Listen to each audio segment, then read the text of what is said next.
Because of the favourable draw, have you seen this, Stevie? England are favourites to win the Euros. Well, they can't get any worse.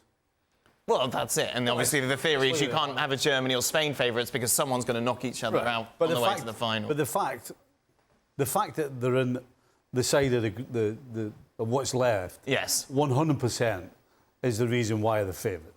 Yes, 100%. yes, indeed. So Mr. Gahey said all the right things. Right. Unfortunately, he's talking nonsense. Mark Ogden joins us from Germany, but I want to start with Stewart Robson, who told us all along that Gareth Southgate wasn't the man for England. Yes, that's right. And it's proven to be the case again. I mean, again, I say he's a very good manager in terms of getting the squad together, and they have a nice atmosphere there, and he's built that up over a number of years.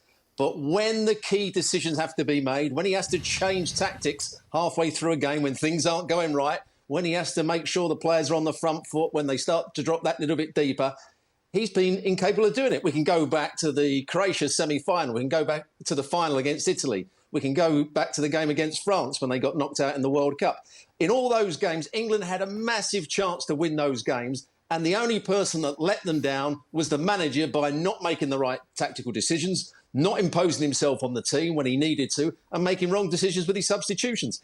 All along, I think he's been a very good manager in terms of, you know, getting on with the FA and getting on with the press, actually dealing with the tactics on the field. He's not very good. What would you do, Robert? Maybe the FA are watching this and going, hey, that's Stewart Robson, despite his reputation, may have some good ideas. How would you set England up this weekend?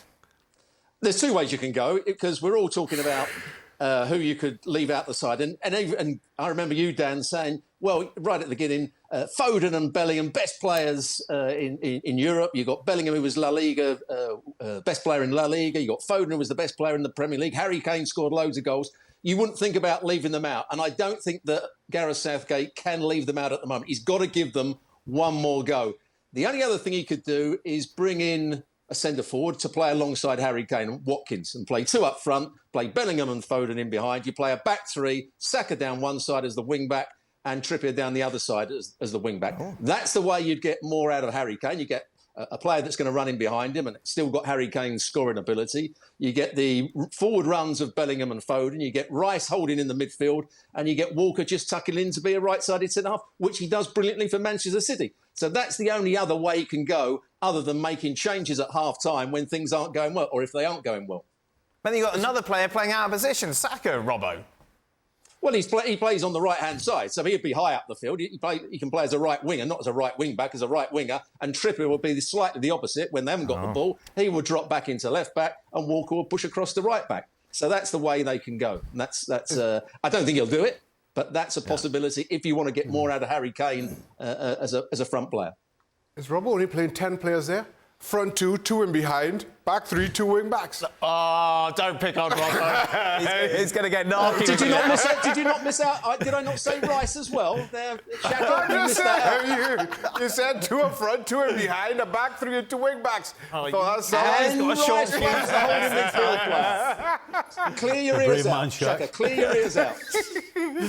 As Robbo said quite rightly at the end, though, Mark, none of this is going to happen, is it? No, I mean, Gareth Southgate is a conservative manager. He's not the sort that's going to make 4 or 5 changes. It's not his style. It's just not the way he works. And I think he'd probably be considering taking Bellingham out, because I think Bellingham isn't performing, but I think he's struggling with his fitness. He's had this shoulder problem now since about November time, and he's overcome it, but I don't think he's fully got himself back to what he was since he had that injury. And I think he's had a lot of games, and it's beginning to show. The frustration's there, the lack of energy's there, and I do think that when he plays, sometimes England are really kind of exposed in midfield. And unless Southgate can find a solution to that, he's got to take him out of the team. Now, what I would do, I'd put Foden in the Bellingham role. I'd bring Anthony Gordon in. Anthony Gordon down the left. Just bring something different to it. Bring a bit of pace to the side. But I don't think he'll do it, because England just look really flat. It needs a change now. And I think that the subs that came on against Slovenia, you know, Palmer came on, did well. I thought Gordon did okay. I thought Maynard did really well. So just give them a chance from the start, because it really is, you know, win or bust now. Slovakia, everyone expects England to win, but Slovakia are a decent, tidy side. Stevie, you said, of course, when we discussed this lately, that you wouldn't make the number of changes that people want No, and he won't. You know, for me, there's 9 that 100% have to start. And I think he'll keep it with Kane and Saka and on the left-hand side, probably Foden again. I think he'll probably start with me anyway. I think he'll go again. Listen, let's be honest, the history of England in major tournaments, they've generally struggled big time in the group stage. I think back to 86, I think back to 1990, when, according to the myth, it was the team that went to Bobby Robson and said, we want to go with 3 at the back. Right. I mean, so this is not the first time this has ever happened to England. It's almost a normal. And so I don't think you completely rip up the blueprint. I'm with Robbo. I think you go again.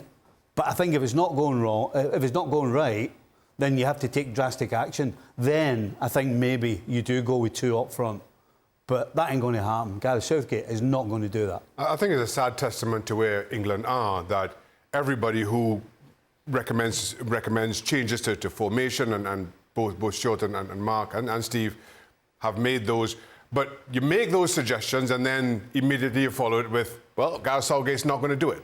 For all the talent that England has and for all the options that talent gives you, everybody's throwing options out there and then backing away straight away, just saying, well, Gareth Southgate's not going to do it. The sad thing is, he's not. And I think Gareth Southgate has boxed himself into that corner in ignoring a lot of the criticism, in not taking chances, in not maybe tinkering when he could. And now, all of a sudden, you have this game against Slovakia, which on paper is very winnable. And the truth is, that half of the draw, regardless of what Mark Gahey is saying, and about it not being any easier. Well, if you make hard work of Slovenia, I guess no half of the draw is easy. England will probably limp all the way, will continue to limp through. And then all of a sudden, you know, it seems as though, well, this is tournament football and this is how we get things done.